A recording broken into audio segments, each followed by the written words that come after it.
Hi, Chair Edge, can you hear us? Yes, I can. And we can hear you. Perfect. Thank you. Excellent. Welcome back.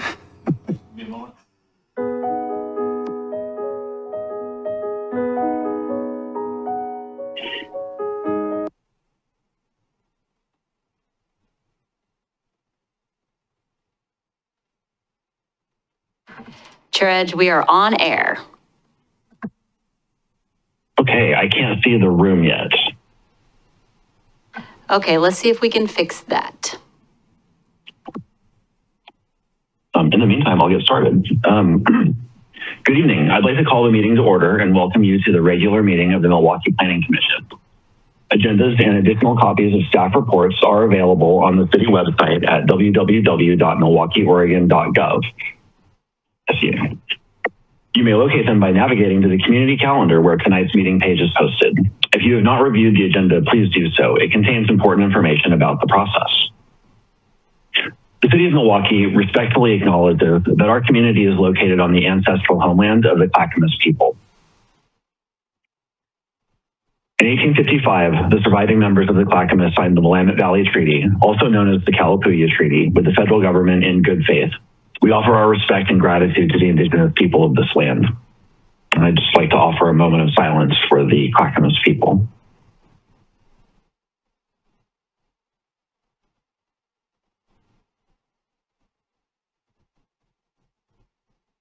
Thank you. Moving on to the approval of the June 10th and June 24th, 2025 meeting minutes. Does anyone have any corrections to make?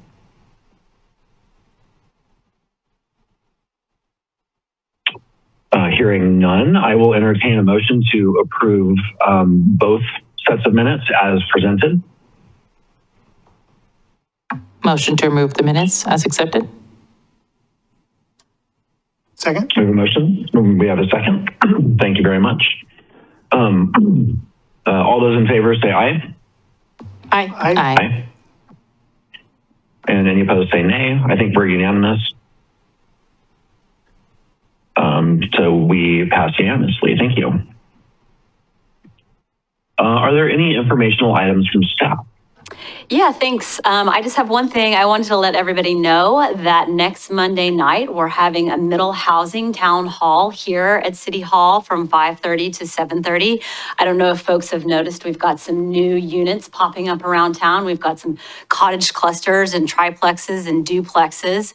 And so there's been some questions about the rules and regulations around that. And we're going to talk a little bit about how those go through development review and the exciting amount of development that we're seeing. And so everybody is welcome. It'll be kind of we'll have an information session and we'll have somebody from the state there because it's really also a state mandated thing that we're doing as well as something that the community actually adopted in the comprehensive plan. So it'll be kind of a presentation and then an opportunity to ask questions. And City Council will be there on the dais as well. So it'll be staff and City Council and then any community members who would like to join and learn about middle housing in the city. Will there be a virtual option? Yes, there will. Thank you for asking that question. Excellent. Thank you, Laura. Thank you. So now this is an opportunity to comment on items not on tonight's agenda. Do we have any audience members either in the room or online? We do not.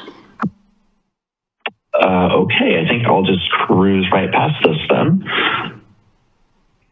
Thank you. So we're on to our hearing item. So the next agenda item is a Type 5 application. The proposed code amendments include a new code section that would aggregate all code-based affordable housing incentives to centralize information for prospective applicants.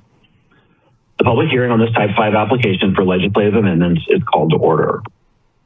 The purpose of this hearing is for the Commission's consideration of application number VA-2025-003. If you are here to testify, please remember to confine your remarks to the application and the relevant criteria and to avoid repetition and information not relevant. The moderator may mute if disruptions occur. The The Planning Commission will make a recommendation to council regarding whether the proposal conforms with all of the city's applicable criteria. I now ask staff to cite the zoning ordinance section or sections where the criteria can be found. Milwaukie Municipal Code, Section 19.902, amendments to maps and ordinances, and Milwaukie Municipal Code, Section 19.1008, Type 5 review. Thank you, Vera. Does any member of the commission wish to abstain from this hearing? No. Seeing none, does any member of the commission wish to declare an actual or potential conflict of interest? No. Thank you. Let's proceed to the staff report. Okay, let me share my screen.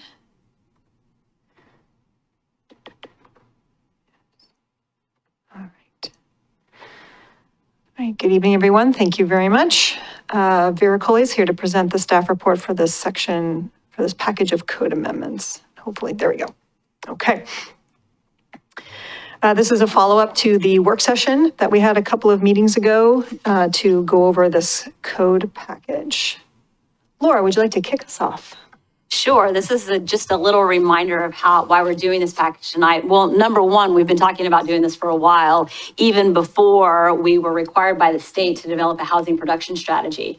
And part of that housing production strategy, we're required to come up with a number of different strategies that can be used to incentivize getting more housing built, because we all know we're in a housing crisis, right? And so how can we remove barriers to development? And so in this one in particular, the Affordable Housing Code Package was I've lost my words, was a strategy in that report. And so that is why we are implementing that at this time. We've got several more strategies that are identified in that report, and you will see those roll out over the next couple of years. We'll continue to come to you with new code packages. And with that, I'll hand it back over to Vera. Oh, am I going to keep talking? Okay, it implements the housing production strategy to evaluate incentives for affordable housing, such as density bonuses and other incentives that allow for more housing units to be built than we currently allow by zoning if the proposed project provides a certain number of affordable units. And with that, I will hand it back to Vera. Yes, you're done. Okay, let's move on. So again, the purpose of this this package of code amendments is we wanted to, again, address housing supply and affordability within the city. The purpose of this particular package is also to consolidate all of our incentives that we have into one section of code, so folks aren't looking all through the code to find anything. And the code itself, the incentives apply to middle housing, mixed-use residential, and multi-unit developments. And again, the proposed code as a result, we had 3 work sessions with the city council. We brought it to the planning commission, had a work session with you all. And now we are here with our first public hearing. Okay.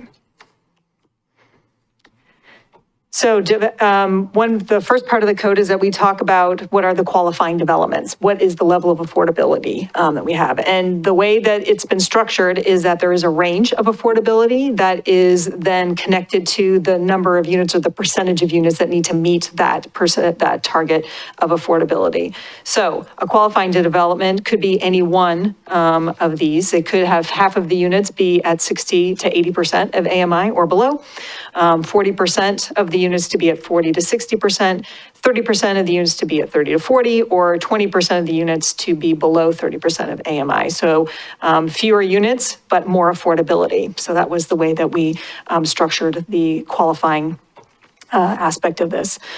We also have a section in the code that talks about if all of the units are affordable at 80% or below, so 100% of the units, then the incentives throughout the package are increased by an additional 10 percentage points. So we're trying to kind of use the math to kind of figure out how might we incent to have additional units be part of the development.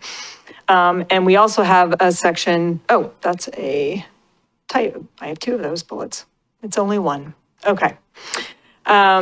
We also have a section in the code that talks about the continued affordability of the project. So the permit application for the development has to include the procedures proposed by the developer to maintain the continued affordability of the development. So this isn't, a 5 or a 10-year kind of affordability. The way it's laid out is that if they are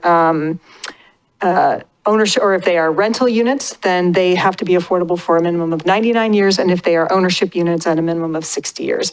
This did come up during our work session with the Planning Commission, and there were some questions about that, particularly from Commissioner Garvey, and we did talk about this, but City Council specifically established those timeframes in trying to sort of doubly incent the home ownership option. So both timeframes are something that is within the accepted practice, but I understand that the 99 is longer than usual, but this way we were hoping to try to get maybe home ownership units instead of, or over rentals if possible. So that was part of that. Certainly the commission, as part of your discussion, you can make a recommendation that is different and make that recommendation to City Council as part of your decision-making, your deliberation this evening. Okay. So the next couple of slides talk about what are the variances. So again, this is a co-package of incentives, and it's organized around variances or exceptions to the code. So the idea is that an applicant can ask for up to 10 individual requests to package together one larger package of variances or adjustments to our requirements as part of their application.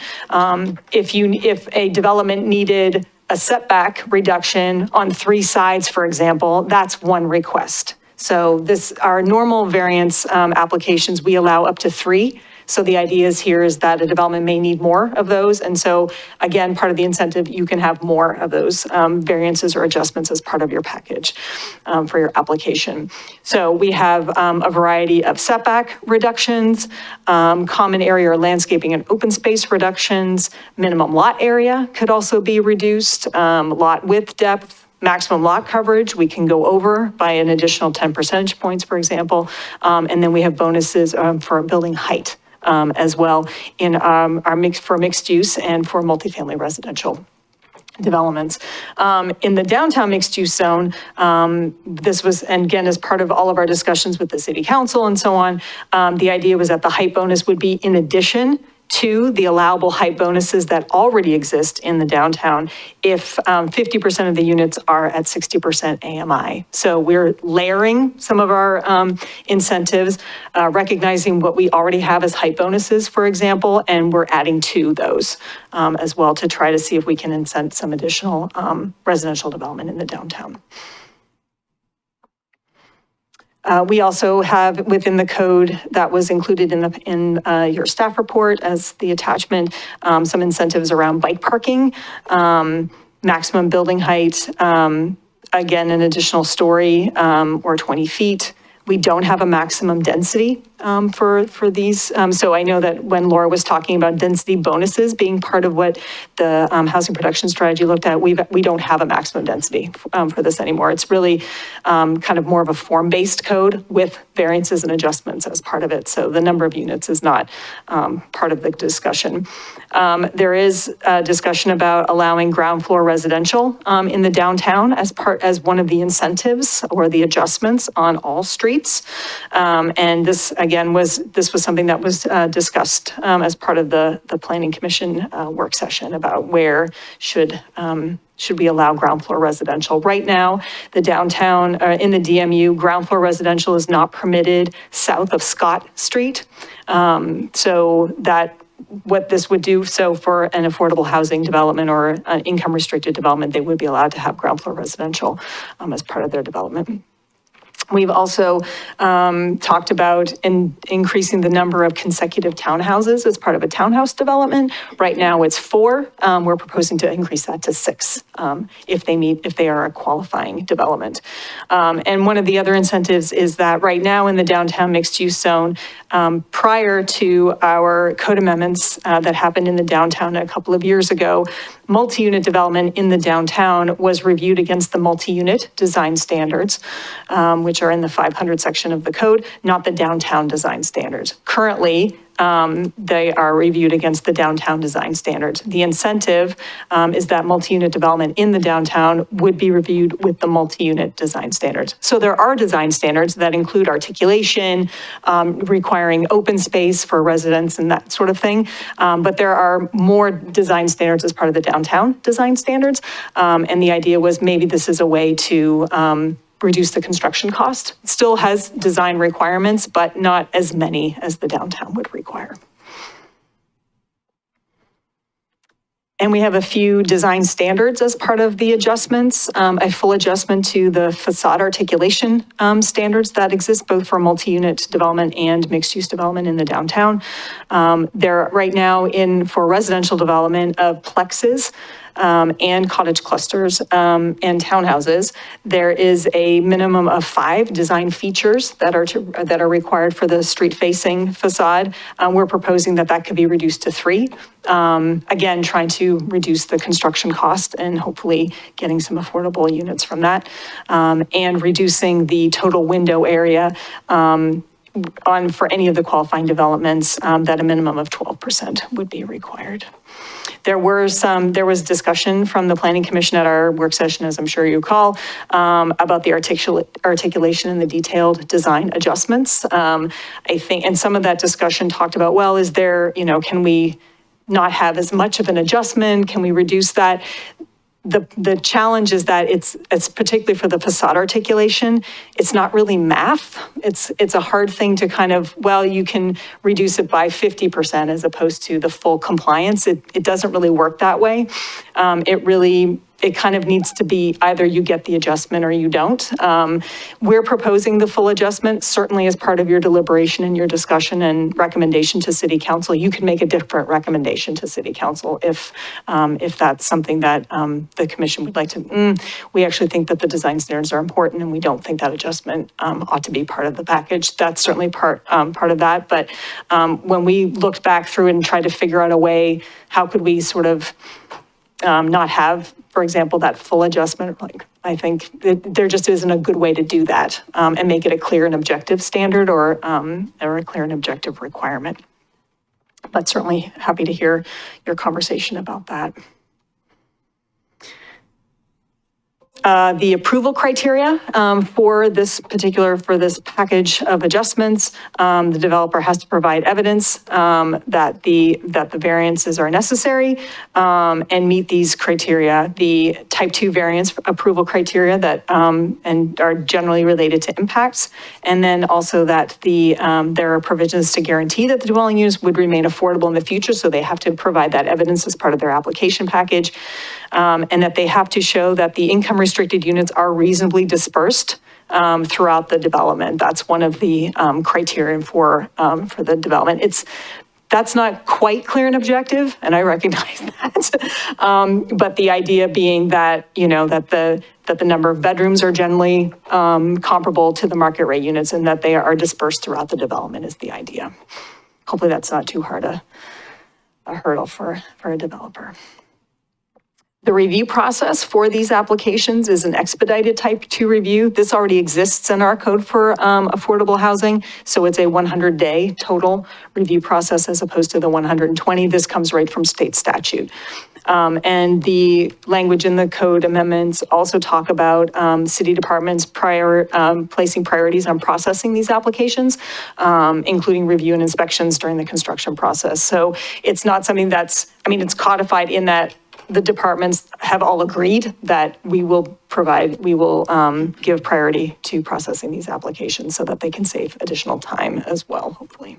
We kind of already do that, but it's more in the code that we will actively try to reduce that time for time delay for these applications. The only comment received was actually today, and staff sent it out to everybody from Housing Land Advocates and the Fair Housing Council of Oregon, and they are in support of the amendments as well. Next steps, at this point, the City Council hearing is tentatively scheduled for August 16th to complete that process and get the amendments adopted. Happy to answer any questions, and I'm looking forward to hearing your conversations about this. Thank you.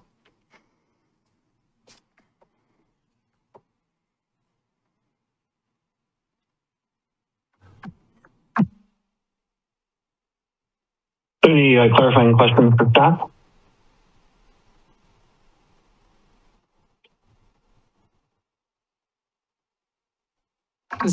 Great. Thank you for the information. Very well presented. It's very clear. No questions. Thank you. So I guess I have a question about I guess the incentive for ownership developments rather than rental developments. Is there, I mean, is it generally allowed for us to kind of have tenancy? I guess, yeah, I mean, I guess this is an incentive, not a requirement. So I'm just curious how the law really supports allowing us to have like a tenancy incentive around, you know, who occupies, who can, you know, who gets the benefits, you know, for the type of occupancy or the type of residential occupancy.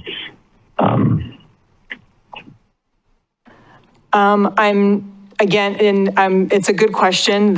We spent quite a bit of time during the city council work sessions talking about this. The council did want to try to see, you know, how could we provide incentives for homeownership opportunities for folks.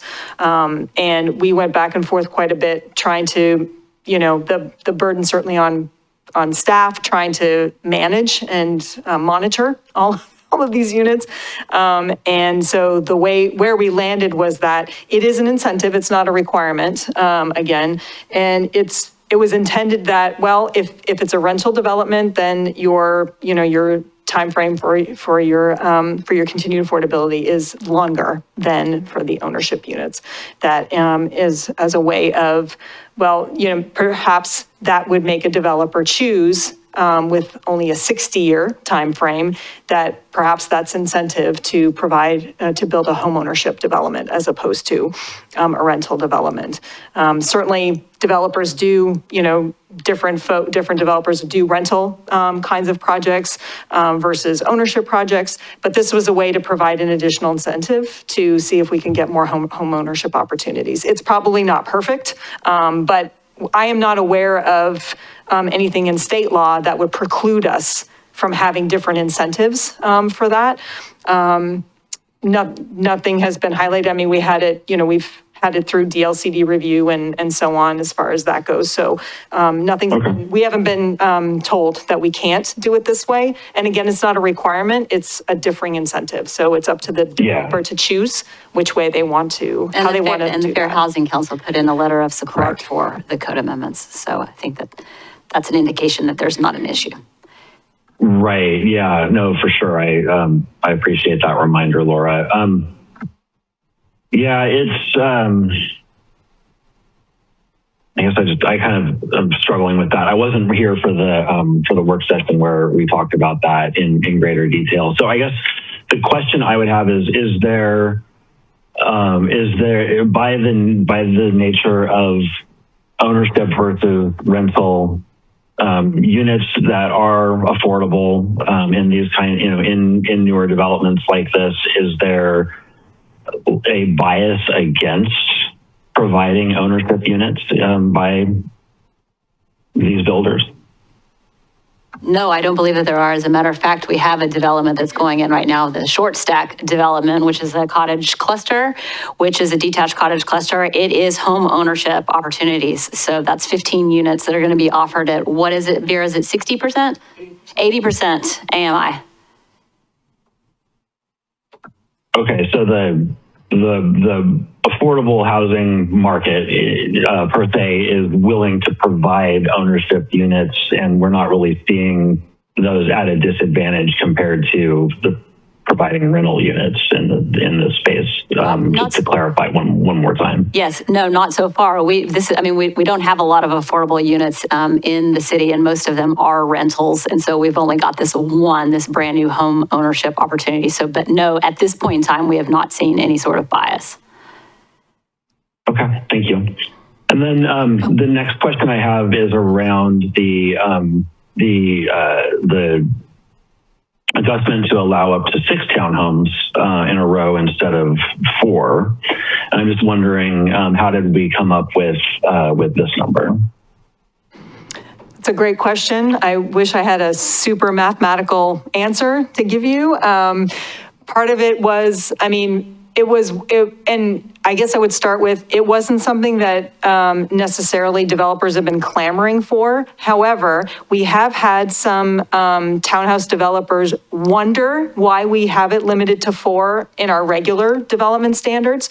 Because if I'm not mistaken, I believe Clackamas County does not have that requirement, because I have seen some of their townhouse development plans, and there are a lot of townhouses all in a row. And so that was a deliberate design decision on our part, to break them up so that there was some breathing room in between the blocks of townhouses. So knowing that townhouse developers are, at least in other communities, I guess, are more accustomed to have more units together, we thought, well, let's try 6.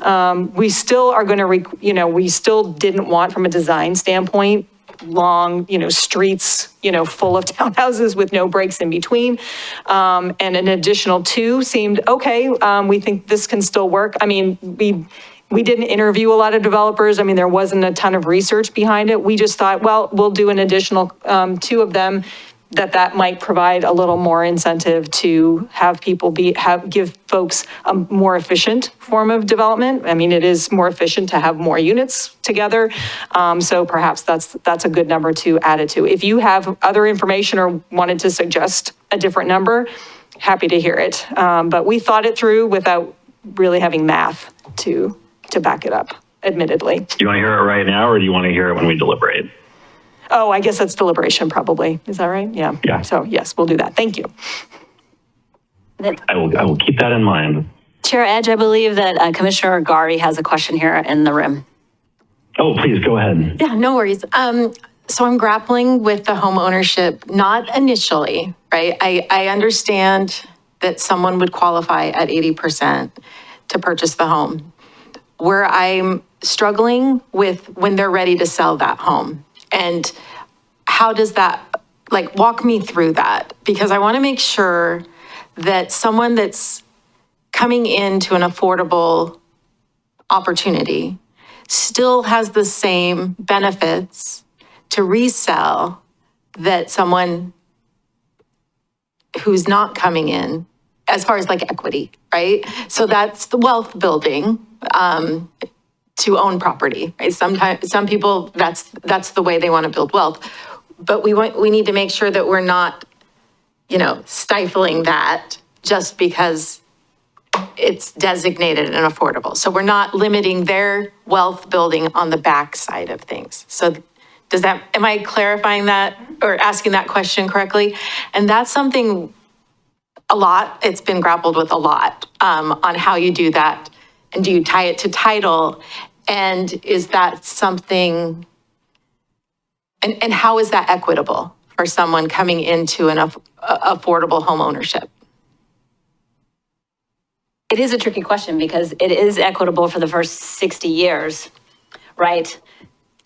Because they're not going to build wealth through owning that development and selling it, right? For 60 years, that is not going to be part of the equation because it has to still be affordable for 60 years, right? So they're not wealth building there. That is not what this particular code is doing.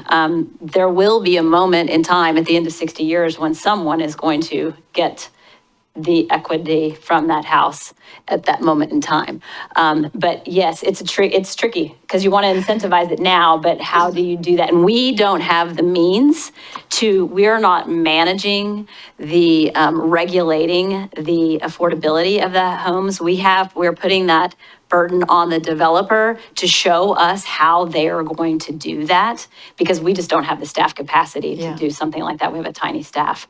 So it's really on the developer to manage that. And Vera, do you want to add to that? Yeah, just that. And so I don't have a ton of experience in this end of things. In a previous position, we did have affordable ownership units, and there was generally a tie. So certainly someone who purchases an affordable unit can't then sell it at market rate units, market rate price. So that kind of an escalation is not going to be part of it. What my experience has been, certainly in a previous position, was that there were percentages sort of added. So the price doesn't get locked in. If you bought this affordable unit right now at, I don't know, $250,000, that's not the price forever. I mean, there are escalations and they are tied to certain percentages. So there is some wealth building, but certainly not the same as a market rate, development. But there's a point here where I'm going to be going outside of my wheelhouse, and I think I'm there. So I think, but part of this, and again, the community land trust model is the one that the short stack development is using as part of their home ownership piece. So there is wealth building to some extent, but it's not the same as as a market rate unit. But there are escalations in price that are tied to certain market, things that are happening in the market, because the incomes that still qualify for affordability, those generally increase, right? So sort of everything is kind of going up by some sort of percentages that way. But it's not something that we're not the community development department. We're not part of this piece of things, but ownership for affordable development, there is some wealth building. It's just not the same as a market rate. Yeah, I'm trying to understand the benefit of, so most people that choose to, in my experience, that choose to buy instead of rent is because they're building wealth or potentially like selling and having equity in their home. I mean, very rarely do you see people living in their homes, same homes for 60 years, right? So I'm trying to understand what the benefit is beyond the developer and beyond that first time person moving in, how if they want to move out and what was the benefit for them to live there and to purchase that and to put potentially a down payment, pay interest, pay all of these things that they will as part of home ownership, not to get anything on the back end? It's a really good question, at least from a financial perspective. That part I don't think answer without knowing exactly kind of like what those incremental bits are that Vera was talking about. I do think that that is a really good question. We don't have the answer to that. And maybe our community development director, Joseph, would know. And so we can follow up with you on the answer to the question. I do think that there are some benefits of just renting versus owning, and that you can do things that you want to your house, right? You can paint, you can make renovations, you own that house, you can build out your yard, you become rooted in a community, you can stay there for 20 years. I think that gives you some sort of permanence and that you don't have to worry about your housing. Whereas if you're a renter, maybe that's just a little bit different, right? You live in a different kind of unit as opposed to the kind of unit you might be able to purchase. So I think that from that perspective, there are benefits, renter versus being homeowner, just from a livability from your experience with your living space and being in your community. Not to say you can't get all that from renting, it's just different, right? Everybody has different desires. So we don't have a good answer to the financial thing, but we can try to get back to you and let you know. And in the meantime, if you decide that there's still questions about that, like if you're supportive of it or not supportive of it, we can move that to city council so that if you don't want there to be, you don't understand the ownership aspects of it, we can still bring that up with city council if you approve the rest of the package, but still have that question that you think it's something that they should consider and understand more, maybe, and staff should probably understand that more too, so we have a better answer. Yeah. If I could, I just wanted to reiterate that there is equity in that home for that person who's purchasing it. There's some equity. It's not the same as a market rate kind of sale that you can sell it for however much you want, but they are building wealth as part of a home ownership opportunity. They're not subject to a landlord who's increasing rents all the time. I mean, there are benefits too. I mean, I'm a renter. And anything could happen to me at any time with my landlord, right? But as an ownership opportunity, they are building wealth. They are building equity with that home. It's just limited, and once they sell, if they sell, when they sell, then the next homeowner also has that opportunity to do that. Because without an affordable homeownership opportunity, that's never going to happen, right? So they will always be renters. I guess I just really like a scenario to give me, like, because I love the idea of the first homeowner, right? I mean, getting in, but the backside of things, of limiting someone's equity, that's the part that I'm having a hard time with. And I know, like, oh, sorry about that. So like with Habitat, I mean, and we've done this at some of our developments. Home Board doesn't do a lot of home ownership, but we have in the past where, you know, initially the person potentially gets a break for affordability, but they're not limited to how much they sell that house for. And that's the part that I'm having a hard time with is on the backside.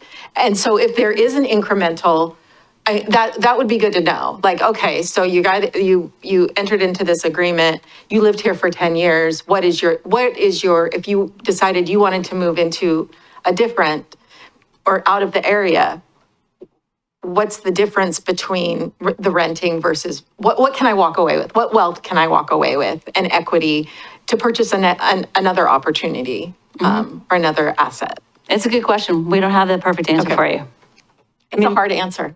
It's something that I'm sure somebody's got an answer. I just feel like we just don't know the answer, and it may not be the perfect answer. It may not be the answer 100%. Like, you're going to get all of the equity that was put into that the first time around. I don't think that's going to be the answer, right? It must be based on some sort of percentage point.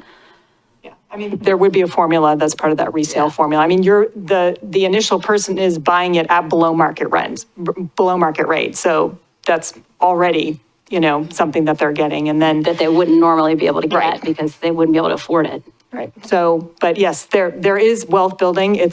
But it's kind of comparable to the fact that this is an affordable unit. So it is restricted. It was restricted when the first person bought it. It'll be restricted when the next person. And so what is the delta between those numbers as they go up? So, but yeah, that's generally how that works. But again, we're not the program people for that. That's not what that's not. I think I would need a little to understand that backside a little bit more to support moving forward with the homeownership side of things.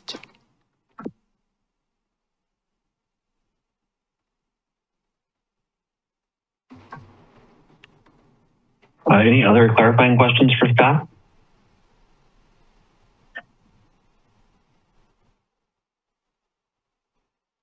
Okay. Have we received any correspondence on this matter other than those items included in the meeting packet? We have not. Other than that which was already reported that received Yes, today? that's correct. Mhm. Yeah. Okay. And then have we gained any audience members who may wish to testify? No, we have not. Okay, then we'll move past the testimony portions, and we will now say the public testimony portion of the hearing on the Type 5 application for code amendments, file ZA-2025-003, is now closed. Is the commission ready for discussion? Yes. Okay. Would anyone like to kick us off?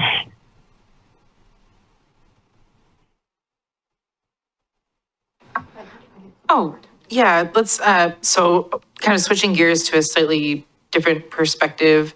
Some thoughts that I've had. First of all, I think Milwaukee and most of the United States has historically been unable to meet low-income housing goals. I think that the best of intentions have led to kind of a stalemate that is not achieving the intent, and it is not measurably making a difference. And I think that sounds kind of negative, but I think it's unfortunately where we are across most of the US. So I think it's important for us to make some drastic changes. I think we need to allow for lots of different options for folks to utilize different incentives to see which ones they actually gravitate towards. I don't think there's any single, developer who's going to try to do all these things in one. I don't think that all of these incentives are ever going to get used or would ever get used. But I think that we really aren't going to know what works best for folks without giving them the options. I really wasn't thinking about issues related to this ownership model until this discussion. I was just really excited for the opportunity to see that there was ownership being pushed. I agree that not being able to basically make, the maximum value off a property is disincentivizes home ownership. And personally, myself, I would think really hard before I went into that model and whether or not I would want to be a part of that model. I think that's a personal choice. I do think if somebody was to get first-time home buyer, down payment paid by the government, which happens sometimes, and they were able to, double down on a couple things, they could potentially find a way to get a pretty low monthly, mortgage payment that is then a fixed price for like the whole time they live there. So they don't ever have to worry about rent going up, things like that. So, except for your property taxes, it's the one that still goes up for me every year. So I do think there's incentives. I think some people almost kind of need that first time to own to learn from it too. Perhaps they don't really gain that much. Maybe at the end of it, they only gain $15,000 in equity. Well, they were basically paying rent that whole time, paying their mortgage because they had to live somewhere, and they've gained some money at the end that they could turn into their next, opportunity. So personally, I'm not. I'm okay with that model. I think it's just one possible incentive. I think that the housing on the ground floor, I think I've thought a lot about it, and I've thought about the housing cluster that is across from City Hall. I can't remember the actual form on it. North Main, thank you. And with the, there are units on the first floor that people live in. And I'm thinking about how much commercial we currently have downtown, and the fact that a first floor residential unit, I don't think that we're going to see we would see an explosion of first floor residential units. I think they would still have to sell it to someone, like they'd still have to want to live there. So it would have to be the right design for it to be approachable as a housing unit, something like North Main. I also think that first floor units are more accessible for people with disabilities. And I've seen a lot of things in the news over the past 5 years, a lot more things about like people living in larger towers that are especially low income housing towers, and like the elevator goes out and there's people who can't get out of their building. So I like the idea of potentially maybe, promoting ADA accessible units on the first floor. It might just be a couple units on the first floor. Maybe they're focused on that kind of thing. I think some people don't want to live above a bar or a restaurant too. There's only so many commercial things we can fit into downtown, and some people might not. It might be a quieter existence for, say, they want to have a 55 and over community that's also low income, and they want to have some accessible units on the bottom, and there's maybe a hair salon down there or something for the people in the facility. Like there could be a combination of things going on there. It wouldn't just be units, I think. I like the idea of having the options, and I'm very open to it. And I have no worries personally that we're going to run out of commercial space downtown, because we have a lot of available commercial space. It needs to be used. So with all of that, I know it's kind of lengthy, I feel that this is a kind of like a test that can be adjusted and learned from. And I don't really see a benefit in looking at individual parts and trying to pick them out. I see a benefit in allowing all of the options, seeing what actually gets used, seeing if it moves the needle, and having the option to adjust if we do see negative impacts, because that's kind of what we do. So with that, I'm very, very aware of and appreciative and sensitive to folks' concerns, and I think they're really incredibly valid concerns. And I'm open to hearing everyone's thoughts on that. My personal opinion is that I do recommend the council approve the code amendment package, and I am comfortable with it moving forward as currently written. Thank you, Vice Chair. I could, Would anyone else like to jump in? yeah, I can go next. Thank The you. one, and this might not be where we see this, but I didn't see any like fee incentives. Is that separate? So affordable housing developers, they also pay a lot in permit fees. Is there, and you know, it's all a bundle of cost, right? So whether they spend it on the facade or they spend it on fees, it's all bottom line construction costs. Are we considering waiving the permit fees, reducing fees, having fee waivers for affordable housing? At this moment, we're not, but that is one of the other action items in our housing production strategy, is to have a conversation about what we might be able to do with our planning fees and our other fees. So that is a conversation that's coming. It's not even a planning department conversation. It's more of it's a community development director / city council conversation. But yes, it is going to be a topic of conversation. I would highly encourage us to explore that a little bit more. That helps get projects off the ground and moving forward when the initial fees are waived or pushed off, or, you know. We always joke, it's cold hard cash. People want cold hard cash. Well, I mean, and that's, And it's true. I mean, that you really do need those incentives, and we do hope to explore those for sure. Yeah. We are going to I explore mean, and them. that's the front end. That's how you get the developer, you know, hooked in, is to say, you know. So that's, I suggest that we consider looking about that as far as waiving fees for initial development for affordable housing. On the ground floor, I don't have concerns necessarily. I also see the housing that we have over here, it's like right across the street. I do know that we hear from neighbors, we have some ground, we being the Housing Authority in downtown Portland, have some ground floor affordable units in the Pearl District. And we do hear from neighbors that sometimes it's just not the easiest to manage. We hear that from our management agents as well. So just when buildings are in operation, I don't necessarily know if that's true. I just hear that sometimes it becomes a property management issue to have housing on the ground floor in the city. So I don't necessarily think that we would have that issue. I'd be interested to know if the management agent across the street has ever had any. So I have no concerns there. And then I still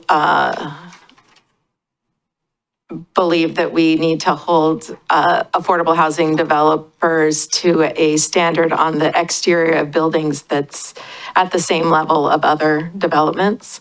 And I don't think that that's unreasonable.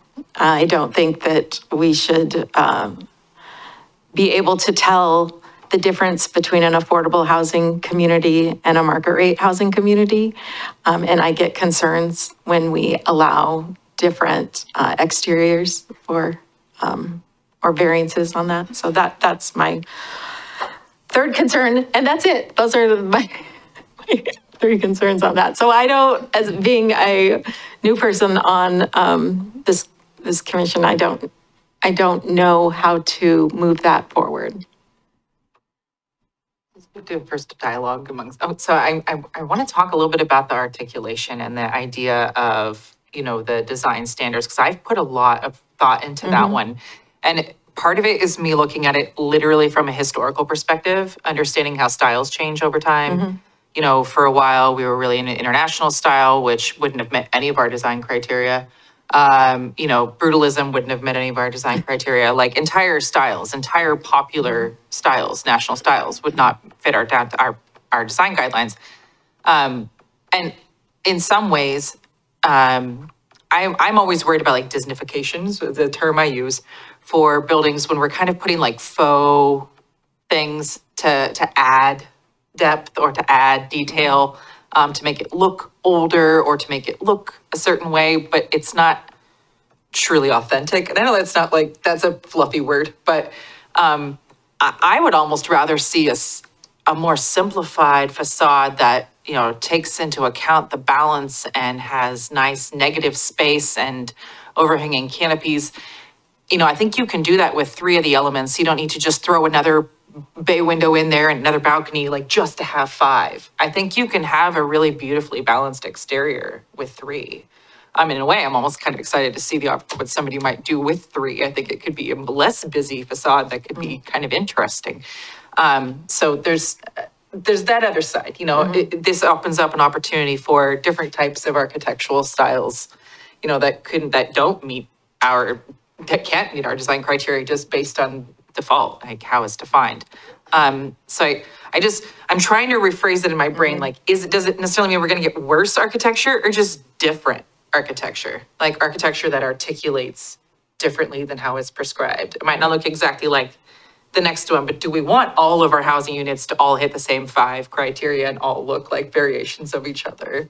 Like, I still think there's gonna be differences, and I don't think it's gonna explode into 5 new unit, No, big and- buildings right away or anything. And I agree. If that's what we're looking for, then we should just have 3, right? Oh, I see your thing, but Yeah. that's my personal opinion, so I don't know if that's something that people would take on. You know, I guess I'm just not worried because I Yeah. think 3 will be enough. Commissioner Lawler, would you like to add any comments? Yeah, sure. I think on the articulation discussion, I think there is a difference sort of between the vertical articulation and the horizontal. And are there articulation standards only in downtown, or are they applied all over, I guess, would be my first question. There are articulation standards for multi-unit development. They're not defined or described in the same way as in the downtown. It talks about using changes in facade, depth as a way of getting to articulate. So they're different, but they do exist. But yes, so there are articulation standards. They're just called building massing. They use different words, but that's effectively what they are. So multi-unit development and development in the downtown have specific articulation standards. The 3 or 5 or whatever design elements, those would apply specifically, and I apologize for cutting off, I just wanted to be clear that list applies to duplexes, triplexes, quadplexes, cottage clusters, and townhouses only. That's what that list of design elements is for, so. And a lot of those units would be like townhouses and stuff, are those ground level, so there's kind of an inherent articulation with maybe stairs or other things that would just be by the nature of the construction type. Probably. Maybe the articulation wouldn't, so like, say for like an axle tree, that articulation would be different because it's 5/1 or 4/1. That would be different than, say, a set of stairs coming up from the ground floor or whatever. So maybe the type of, maybe the articulation on a 5/1 or a 4/1 would be more desirable than maybe on other types for me. As far as the ground floor units, I agree kind of with Commissioner Hess from the discussion we had at the last meeting, where I would like to probably keep it commercial if we could, only because I feel like once that commercial space is gone, it's never going to be able to come back. We're never going to have that commercial space again. So I know there's a lot of empty commercial space in some areas of downtown now, but I feel like once that's gone, it's gone. So, and down the road, I think we might need to have that opportunity for commercial space. So my opinion would be on the ground floor, maybe have it be like a variance that could be reviewed by the Planning Commission on a case-by-case basis. But I think to eliminate that altogether, I would keep it as is, where it's not allowed now, but maybe it could be, I don't know if that's possible, to have it be like something that would be reviewable on a case-by-case. Like, I think there's a difference between, say, Main Street ground floor versus maybe the Chase Bank ground floor. I think it's a little different in my mind, as far as where it's actually located in downtown. But those are just a few thoughts I had, so. A couple points of clarification. So for that Chase Bank property, first floor residential is allowed on it currently because it's not on Main Street south of Scott. So that one currently has the opportunity. So the specific area that we're looking at where that would change would just be on Main Street, south of Scott. It also would not count, I should say, to like renovate an existing building? Or is this only for new development? The code talks about that first floor residential is not permitted. It doesn't matter if it's a new building or renovate. You can't renovate a building and put first floor residential units on Main Street south of Scott. That's how the code is written. So, yeah. But the proposed amendment would allow for residential on the first floor south of Scott, but only in a new building. Like you couldn't take one of the downtown Main Street commercial buildings that are there right now and turn it into low income on the first floor through this amendment. A change of use would, I mean, there would be a review required, right? If you're going to do a change of use, but then if you qualified with, for the affordable variance or whatever, then you could renovate an existing building for residential uses on the ground floor. Okay. As far as I understand. Yeah, But there's just so few buildings that would get, you wouldn't do it Almost nearly impossible for that to occur. That's just from a almost- logistical perspective. I don't Right. see how that from would happen. redevelopment perspective. So I guess what I'm saying is I don't fear that this will eliminate the, multiple commercial buildings that are vacant that need tenants right now in the Main Street strip. I don't see this affecting that. I don't see it affecting our availability of having commercial long-term. I think the market will dictate that. I think if we have a need for, additional commercial things can renovate back and forth. I mean, how many buildings have we seen go from commercial to residential, residential to commercial, and it can go back and forth. So if the market is pushing for more commercial and we don't have enough commercial downtown, and then units would likely get converted from residential back to commercial or over to commercial, not back to, but they would be, I think the market would push for that demand. I'm just not worried about not having enough commercial on Main I Street. tend to agree with you, Vice Chair. The development moves slowly, and these permitting, the development standards, when we make changes, it takes a while before we start to see, things happening as a result of these changes. And when we do, they are slow moving.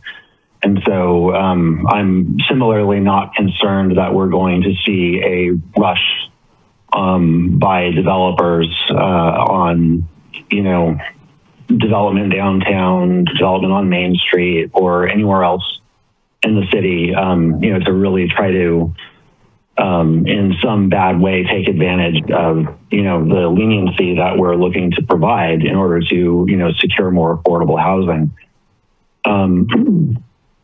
Ultimately, yes, I'm just not concerned about it being misused in that way. And I think that the way the staff has written it, there's guardrails. I think that the guardrails are suitable or adequate for what we're trying to do. But, and I appreciate also, Vice Chair, you bringing up that, these are experiments. We're trying to learn from this. And ultimately, that's what we're doing. So, over the course of the last 100 years or so, there's been kind of death by 1,000 cuts. We've had, this standard here and this standard here and that standard here, and they all pile on, and they're all purposeful, and they all have people defending them and saying, this is important and we need this for these reasons. And at the end of the day, we have, dozens of pages of standards, and they all cost money, and they all combine to, at this point, make entire neighborhoods illegal to recreate under the modern code. And so, we've really, and it's perhaps the housing crisis itself is not 100% due to, these standards, but ultimately we have seen there is empirical evidence that cities and counties, but that localities have been using design and development standards in ways that have severely restricted the market's ability to provide needed housing and really other needed space for other needed uses. But in the most egregious example that's pressing at the moment is housing. And we have failed to allow the market to keep up with the production of housing to accommodate new residents to the area, as well as new household formation. And we can look at any one of these standards. We can go through the entire list and we could have a debate about each one. And there will be merits for why that standard should not be allowed to be adjusted or varied. Even for an affordable development or a development that includes, some amount of affordable housing. But that's the problem. And that's what's caused the problem where we find ourselves. And so we really need to be disciplined about recognizing that this has caused the problem that we're trying to solve. And we need to really take a hands-off approach and just back away and say, what is going to actually, when we relax these standards, what is actually going to lead to more production of housing, particularly affordable housing, because that's what we're talking about right now. I agree also, Commissioner Garvey, that we probably shouldn't limit this to affordable housing, but that's not really what we're doing tonight. It's not the code package that has been, discussed and brought before us. And so, I'm fine because we need more affordable housing. We need more housing across the board, but we need more affordable housing. And so it's fine to create incentives for that.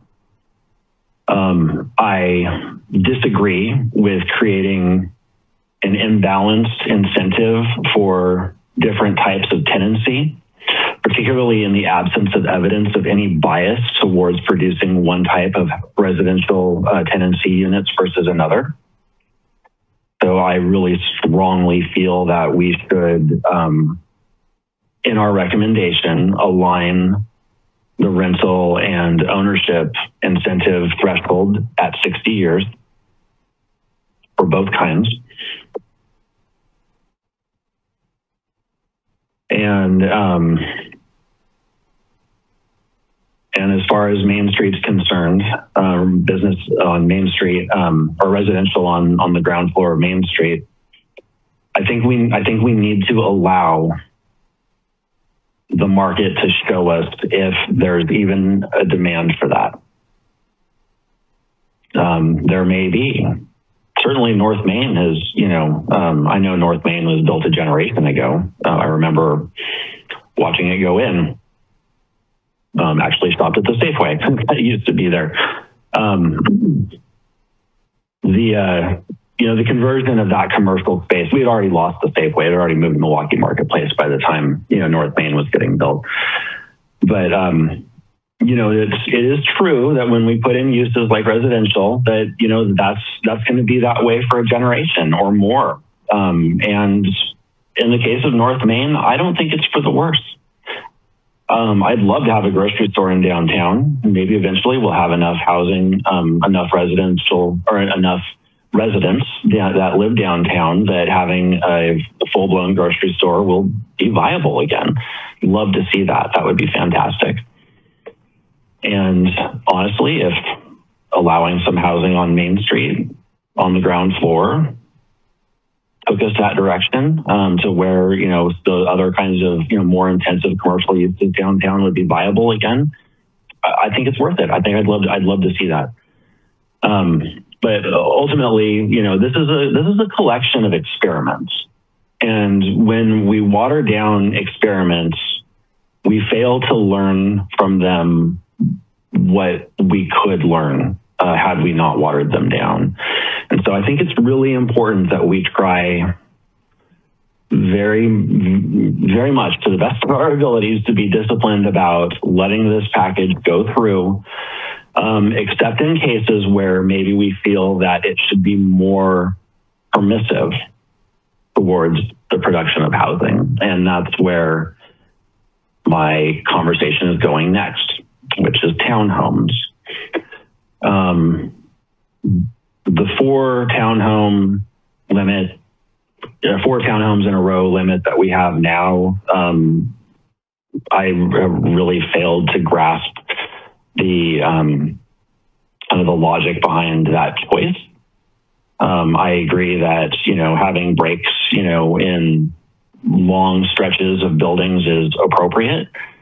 However, I don't know that 4 is any kind of magic number, and I really don't know that 6 is any better of a magic number. And so, honestly, and this is, I wouldn't mind discussing this as a separate item with the commission to see if there's any buy-in to this, because this is a difference, but I would rather see it attached to a linear distance of structure, like 200 feet as a maximum, instead of 4 units. And so the design standards, for townhomes right now would kind of constrain for consecutive townhomes to something far less than 200 feet, just to say it. Townhomes can be as skinny as like 10 feet or 8 feet, or like really narrow, I think, under our code, but not much wider than I think 25. And so having 4 in a row is like 100 feet, kind of at a maximum, say, of continuous building. And so if you have for producing affordable, then perhaps you can double that and get up to 200 feet of linear buildings without needing a break between your townhomes. I would feel much more comfortable with a standard like that is on really a tangible linear value in terms of the built environment, rather than something kind of ephemeral and dynamic like the number of units, when the units, the width of those units can be varied, or can be of varying dimensions. So I'd rather say 200 feet or 150 feet. I'd rather say 200 feet and just call that a nice round number, and that's what you can do if you're providing affordable housing inside of a townhome development. That keeps things from getting too big. That's the size of a downtown city block.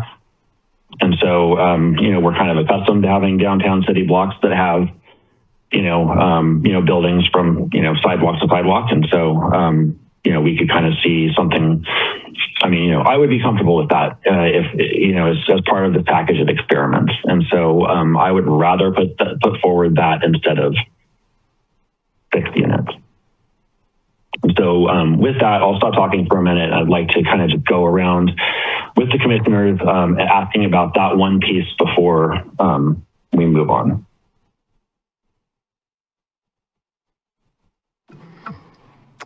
I am so stuck on the affordability side of things and the long term of it. So I'm fine with the 6, proposing 6. I'm fine with 4. I really think a big focus of, if we're talking about affordable housing, is we need to look about what we are holding accountable for, like the long term. And so I agree with what you said about I know you wanted us to all talk, but I just want to say, I also agree the 99 years, it's not really tied to anything. 60 years is what's tied to like low-income housing tax credits. That's what developers are using to build affordable housing. And so to make it 99 years, that right in itself is de-incentivize by adding additional timeframes. So I think we need to look at that. And then I'll let you go to answer the question that the commission. Yeah, but very good points being made. I also agree. I mean, I'm not sure at this point in the process how easy this change would be, but I do like the idea of switching from saying 6 units consecutively to saying units spanning a distance of up to 200 feet. Excuse me, as long as that is the size of our blocks, which that makes sense, that's typical. So that being the size of our blocks, I think that makes a lot of sense, because what I don't want to see are multiple blocks or like changing roadway patterns. Like, we're not looking to mess with circulation. So as long as it's remaining within a singular city block, that's really the key.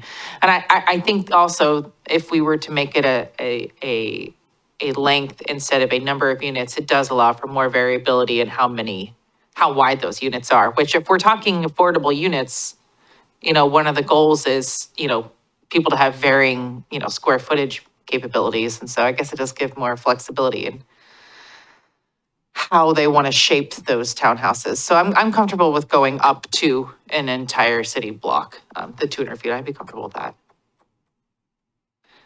Commissioner Lowther?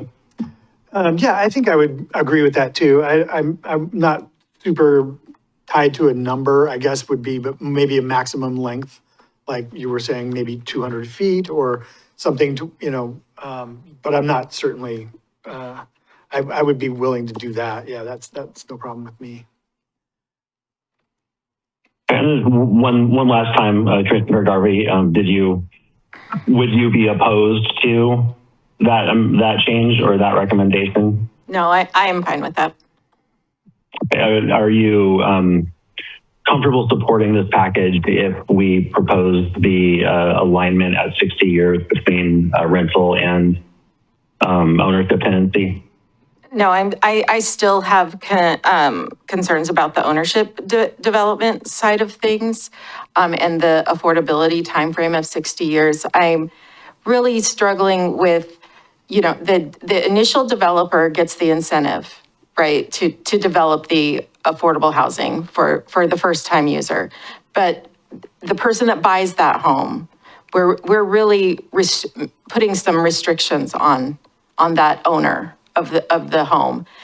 I also don't, once that developer is done developing and moved on, and there's a new owner, like, how is that monitored? And how are we creating a policy or something that's not going to be easily followed or, regulated?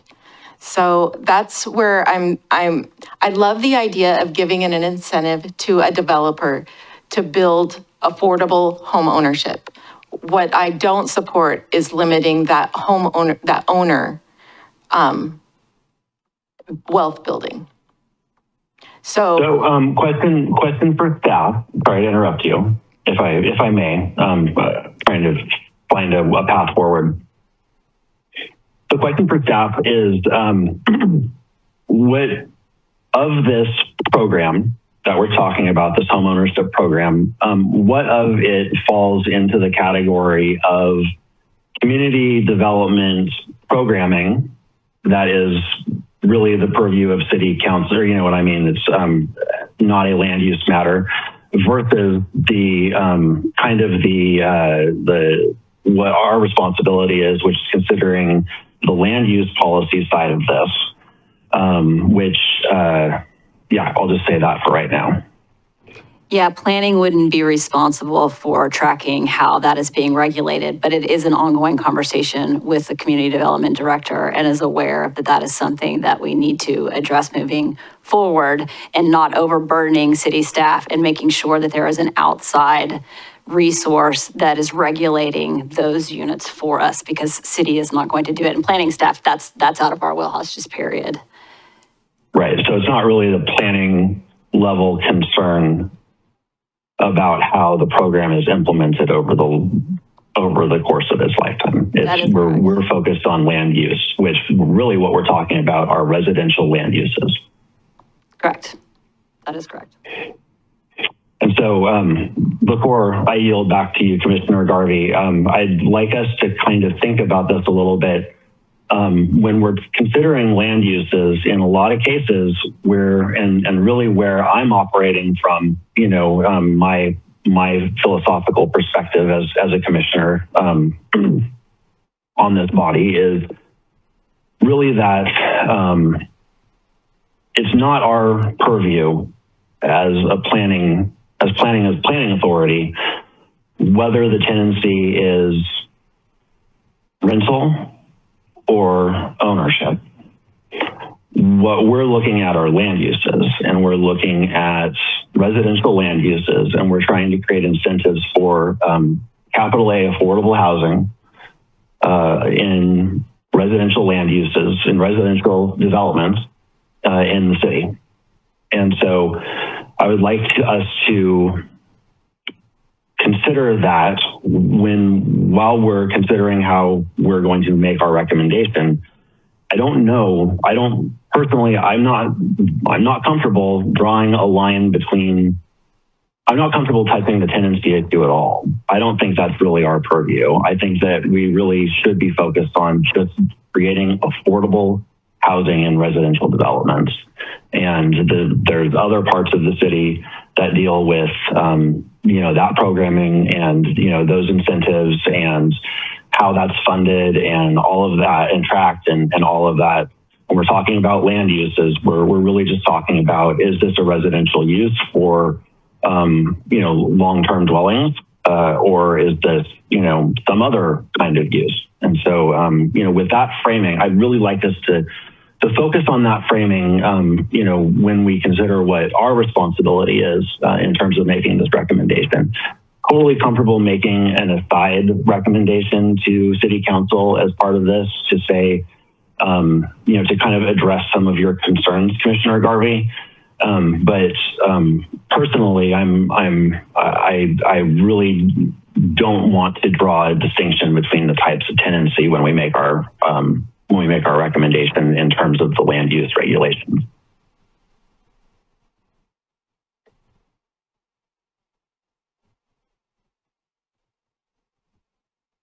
Now, I'd like to do a straw poll.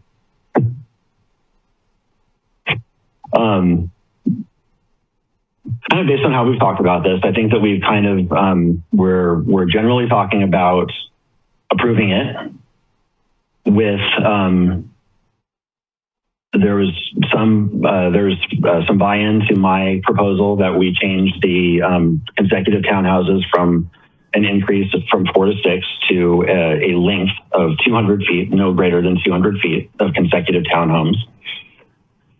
And then the other piece of this was bringing alignment to the tenancy incentive so that we're not incentivizing either ownership or rental units above each other, the other.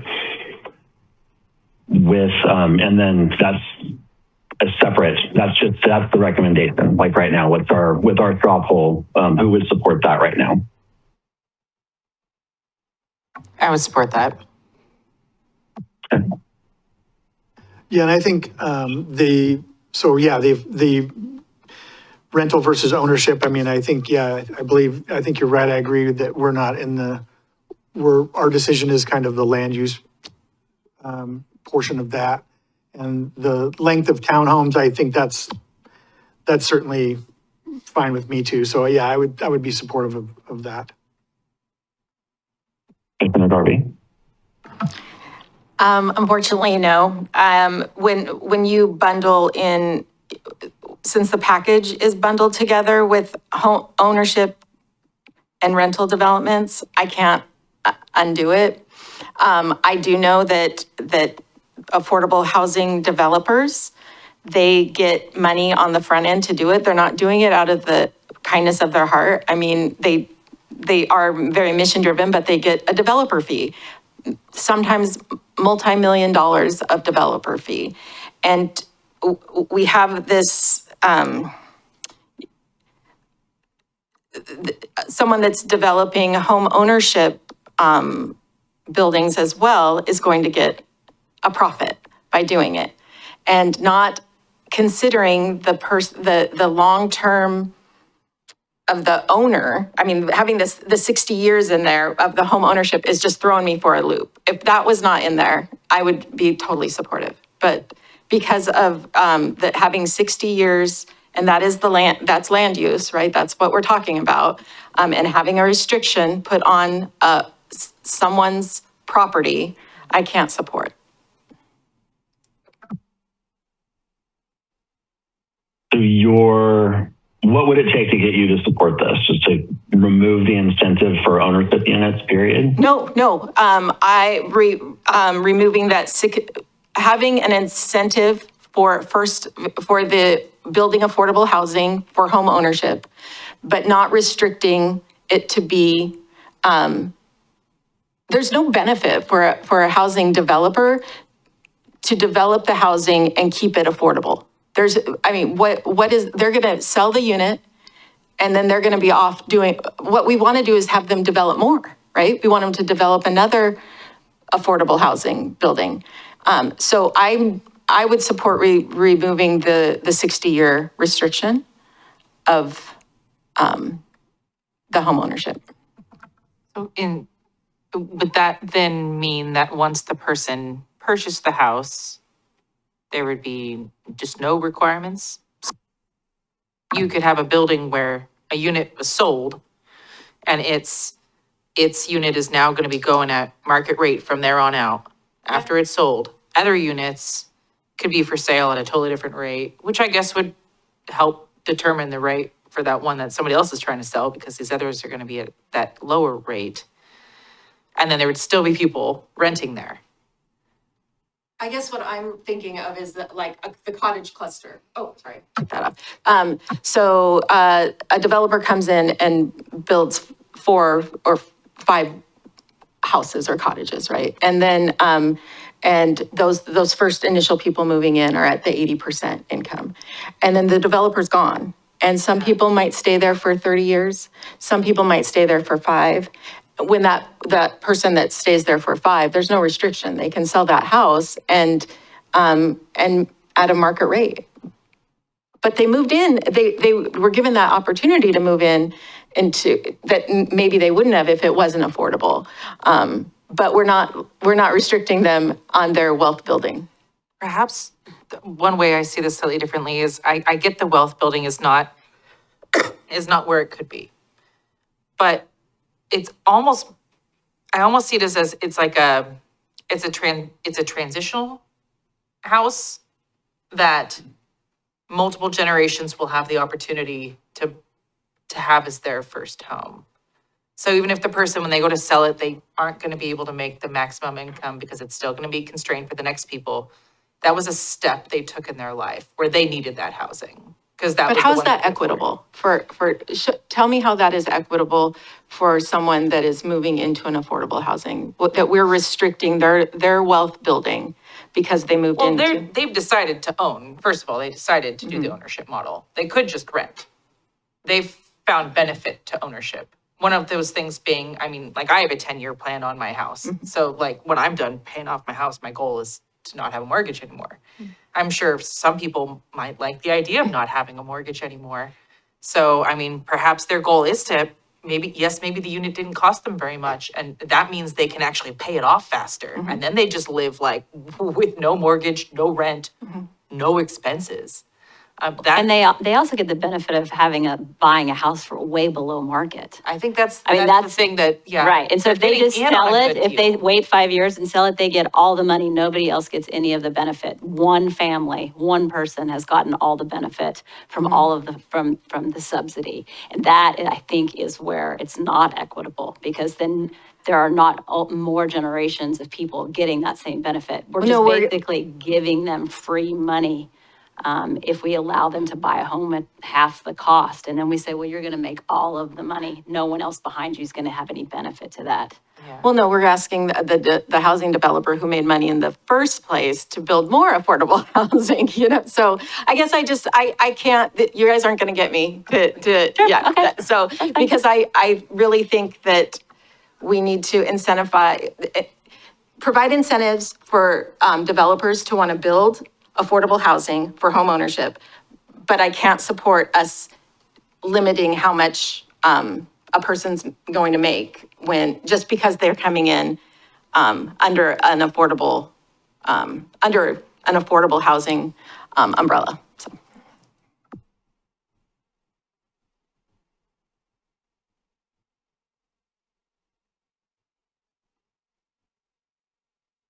Okay. And that's okay. It I doesn't have would to be a like- unanimous Oh, vote. I'm sorry, go ahead. I'm sorry, I was just going to say, and it's okay. That doesn't have to be a unanimous vote. We just need to have it. I didn't Yeah, mean to I was hoping to get us to a consensus. I understand. I'm just getting a feeling that we're not going to get there in this room tonight. That is what I'm hearing loud and clear from Commissioner Garvey. Yeah. Yeah, and I'll honor everybody's time. We don't need to keep, trying to force the issue.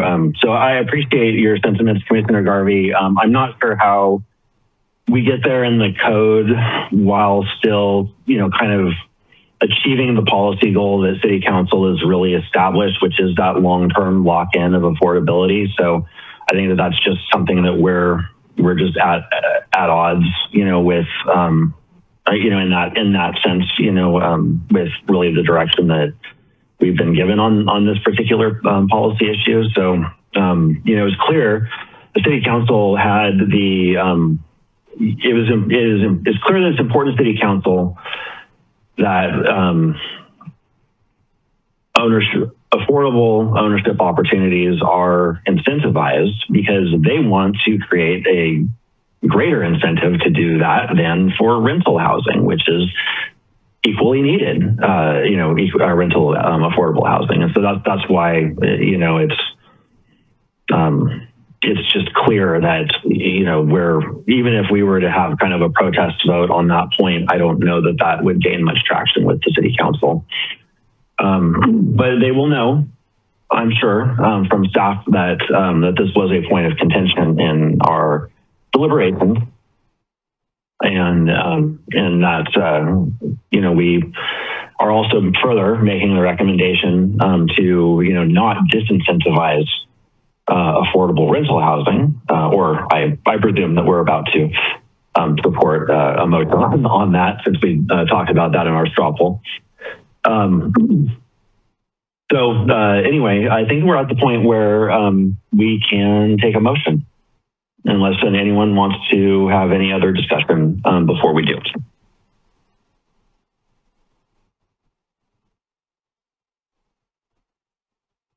Do we have a motion? Motion to recommend City Council approve the amendments to the Affordable Housing Code Incentive. Do I need to read it? Well, you also need to talk about the changes. So the one was that with the recommended change. With the recommended changes from Chair Edge, including a recommendation to restrict to remove the 6-unit clause and to change it to a 200 linear feet. Yes. Distance. Mm-hmm. And also to align the 60-year period for the homeownership and rental models. Correct. Thank you. I hear a motion. Do we have a second? Second? I hear a second. Is there any discussion on the motion? Okay. Well, I personally, I just want to thank all of you for the input and everything and all the discussion that we had. I'm ultimately glad where we're ending up with this. I know it's not consensus, but thank you all for your time spent on this tonight. So, Laura, would you be willing to poll the commission for their votes? Sure. Commissioner Garvey? Nay. Commissioner Graycheck? Yay. Commissioner Lothar? Aye. Chair Edge? Aye. Motion passes 3-1. Yes, that is correct. Okay. Thanks again, everybody. I appreciate all the discussion on this. Application ZA-2025-003 is approved. This decision is a recommendation to the City Council, which will make the final decision after a public hearing. Please see planning staff for details concerning the City Council hearing date and process. this point of the agenda, the commission will act as the Community Involvement Advisory Committee. I now ask staff to provide any updates. I do not have any updates at this time. Do CIAC members have any items to report?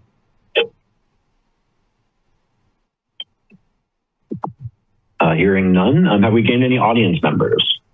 We have not. Okay. Then we will conclude as the CIAC and move on. Other business. The commissioners have any other items for discussion? Okay. I guess we're on to the forecast. Actually, I have a couple of things I'd like to bring up for discussion, not discussion, just kind of updates. Just so you all know, the city is getting a new website tomorrow.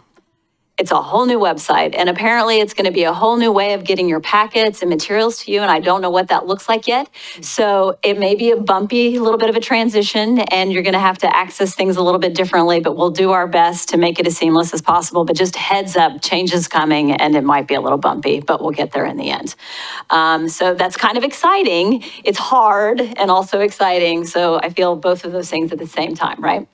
And then I also wanted to let you know that we did have interviews for an alternate for the PC. So if anyone steps down during their term, we do have somebody that's going to be appointed to step in, just so you're aware of that.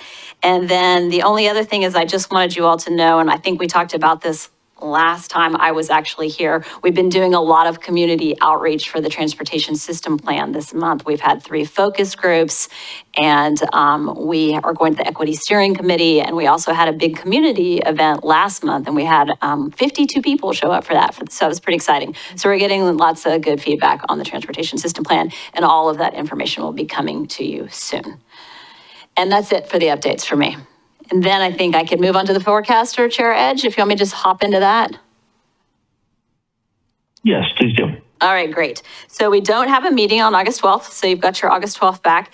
And then also this says, it says on the agenda that we have a hearing item on August 16th for the Middle Housing Land Division code amendments.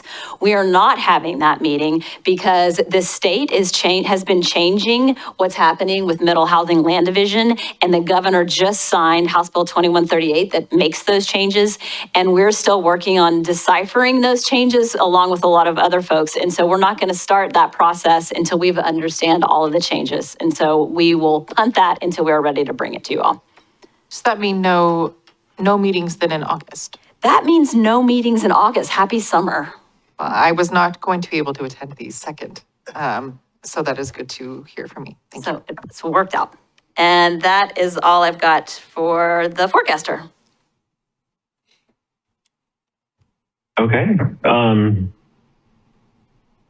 So it'll be a while then, I guess, before you come back with the Middle Housing Land Division code amendments.